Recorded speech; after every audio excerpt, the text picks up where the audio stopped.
Barka da shigowa tashar India Hausa Recap. Danna subscribe da kuma alamar ƙararrawa. Domin samun sabbin Sarkin Dawa.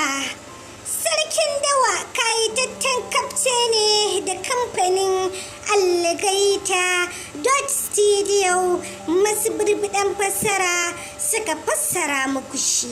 Sarkin Dawa kayataccen labari ne akan wani gwarzon jarumi wanda ya shahara zama a daji.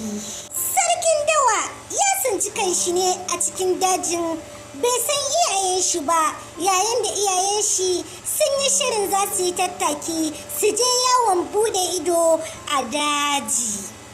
Bayan isowar su dajin ke da wuya suka iske wani mummunan hatsari, yayin da wasu miyagu suka rago su zuwa dajin, suka haɗa baki a kansu suka kuma kwamishe su suka sheke su. Sai dai ita mahaifiyar Sarkin Dawa kafin numfashinta na karshe ya fita daga jikinta, ta ɗauki Sarkin Dawa ta yi wulli da shi yayin da take son ta ceto masa rayuwarsa. Shi kuma bai tashi dira a kokon da ya faɗi ba sai a hannu wani gwaggon biri.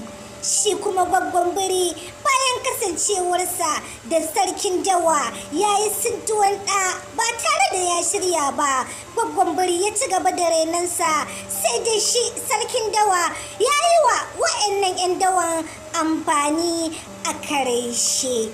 Lalle idan kana son ka ga ɓacin ran Sarkin Dawa to ka taɓa wannan birarruka ko kuma iya dabbobi da suke sansan wannan dajin. Tabbas wannan kafce na kunshe da cakwakiyoyi fim wanda na furta a baya.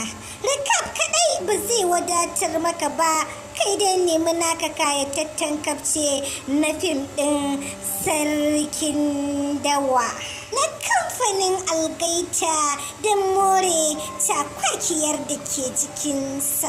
Kada ka manta, idan wannan shine zuwanka karo na farko zuwa wannan tasha tamu mai albarka mai suna Indian Hausa Recap TV.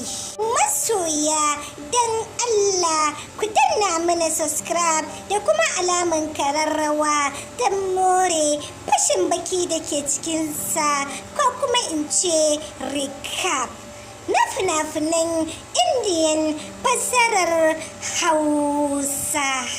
Kai dai kulla halaka da wannan canar tamu mai albarka don sanar da ku masoya da zarar mun